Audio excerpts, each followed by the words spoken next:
ஓம் சக்தி. குருவடி சரணம், திருவடி சரணம். உலகமெல்லாம் சக்தி நெறி ஓங்க வேண்டும், ஒவ்வொருவர் மனக்குறையும் நீங்க வேண்டும். குருவே தெய்வம், தெய்வமே குரு.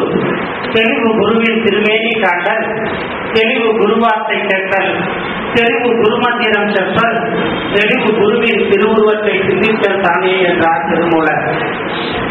தாரமும் குருவும் தலைவிதி வசப்படி என்ற நல்ல மனைவி, முக்தியில் நாட்டம், குருவின் அருள், இவை மூன்றும் ஒருவனுக்கு பூர்வ புண்ணியத்தில் தான் கிடைக்கும் என்று சொல்வார்கள். அவதாரம் என்றால் பரம்பொருள் விண்ணுலகிலே இருந்து இந்த பூ உலகிற்கு மானுட உருவில் வருவதுதான் அவதாரம். குறிஞ்சி மலர் 12 ஆண்டுக்கு ஒரு முறை மலரும் என்று சொல்வார்கள். பிரம்ம கமலப்பூ 7 ஆண்டுக்கு ஒரு முறை மலரும் என்று சொல்வார்கள். தாழி பனை மரம் தன்னுடைய 100வது வயதில் மலரும் என்றார்கள்.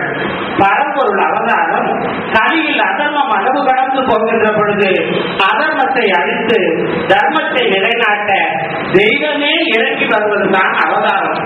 அதர்மமான காலகட்டத்தில் அதர்மத்தை அழித்து தர்மத்தை நிலைநாட்ட அன்னை ஆதி பராசக்தி சிவனுக்கு தாயானவள் நமக்கு குருவாக அடிகளார் குருவிலே வந்திருக்கிறார். அதாவது ஆதி சங்கரருக்கு கோவிந்தபாத குரு, ராமானுஜருக்கு 5 பேர் குரு, மாணிக்க வாசகருக்கு சிவபெருமான் குரு, ஔவையாருக்கு விநாயக பெருமான் குரு. தேடி அழைத்தாலும் கிடைக்காத நான் நாடி வந்திருக்கிறானே ஏழைய தெய்வம், நடமாடும் தெய்வம், கலியுக தெய்வம் நமக்கு குருவாக வந்திருக்கிறது. இந்த அவதாரம் எந்த பிறவில் நமக்கு வரப்போகிறது? குரு மந்திரம், மகா மந்திரம் என்று சொல்வார்கள்.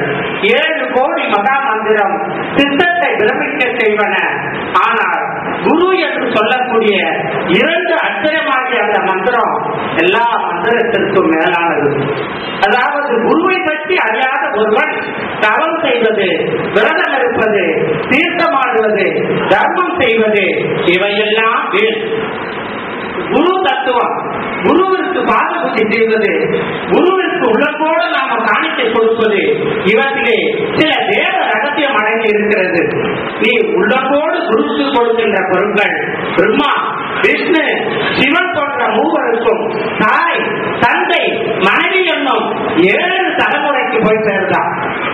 அன்னை ஆதி பராசக்தி நமக்கு குருவாக வந்திருக்கிறார். பரம்பொருள் அவதாரம் இனி எப்பவில் வரப்போகிறதோ கொடுக்கின்ற வாய்ப்பையும் கிடைக்கின்ற வாய்ப்பையும் பயன்படுத்திக் கொள்ளலாம். மகனே, ஆத்துல தண்ணி ஓடிக்கொண்டிருக்கிறது. இந்த அம்மா குடத்தை எடுத்து போய் குடம் வரைய தண்ணி எடுத்துட்டு வராங்க. ஒரு 2 நாளைக்கு வச்சு குடிக்கலாம்.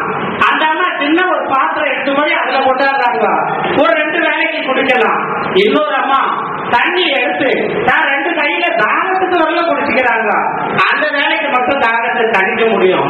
அதோ உட்காந்துங்கிறாங்களா அந்த அம்மா, ஏதோ புனிதமாக்கி ஓடுகிறது என்று சிறிது தண்ணி எடுத்து தான் சிறத்துல செலுத்துகிறாங்க. அருளும் அப்படித்தாங்க. நீ எந்த அளவுக்கு அன்னதானம் கொண்டு செய்கிறாயோ, எந்த அளவுக்கு நீ துப்புரவு பணி செய்கிறாயோ, எந்த அளவுக்கு நீ முறையாக மந்திரம் படித்தாயோ அதற்குரிய பலனை நான் கொடுத்தாக வேண்டுமடா மகனே. பக்திக்குரிய தலனை யார் செய்தாலும்